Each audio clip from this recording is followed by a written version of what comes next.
There's this perception, I think, of academia, at least let's talk about North America, the view of academia, why there's this almost mutual, this enmity between God Yes.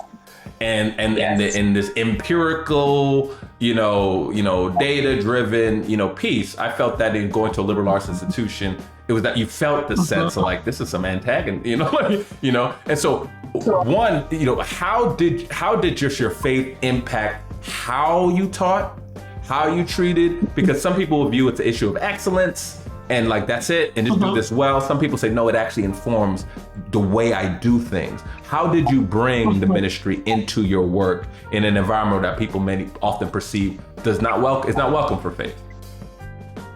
Absolutely. I think that's a great question because my undergrad education was at a liberal arts school. And when I was teaching full time, it was at a liberal arts school. And and to be honest, there were folks in the church who said, don't get higher education because you're going to lose faith. I mean, I was told that for sure. But what I saw was the more I lived out my faith, the more God blessed me. I can remember even when I was in graduate school, and then I'll get to my teaching experience, it's strenuous. It's a tough commitment. I was full time, but I was also working in ministry. I mean, I was doing old school, at church often, and my colleagues were on Sundays vying for our advisors' attention so they could work with them. And I was like, God, I'm going to put you first, because if you said if I did that, you would add. I was the first in my cohort to even graduate. I can remember being in class when others of my cohort were trying to get the professor's attention, a professor out of the blue saying, do you have a research fellowship? I didn't vie for it. I was a seeker of the kingdom. I did the best, that I could in excellence, and God opened those doors.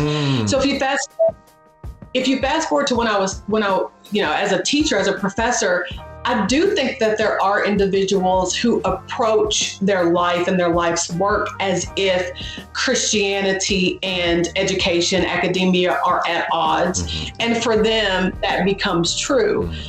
For me, I show up as my full self. Now, of course, I understand that when I'm teaching sociology, that I talk about theory and I talk about society and I talk about those structures. But I also contextualize the fact that for me, God created the world, right? And all of those that are within it. And so that informs the way I treat students, whether I agree or not. That informs the way I treat my colleagues, whether we agree on every single thing or not. When I think about sociology, I don't think you can talk about society without my having a Christian worldview and believe that God is the one that created the world, right? Sometimes I have to compartmentalize because I'm not there to teach theology. Right. And what I'll do, though, is I'll talk about sociology from a societal perspective, from a theoretical perspective, and I'll say that. But if somebody wants to know more about my thoughts as far as Christianity is concerned, I leave that door open. And that has been it's actually been very good, because one of the things, Lawrence, that I have found even lately is that people feel like that they have to now work in the marketplace without showing up as a Christian. And that to me is an issue. If I can't show up as my full self, doesn't mean that I don't or that I denigrate you in any way because you believe differently in terms of worldview, faith worldview. But I'm coming to you as all of who I am.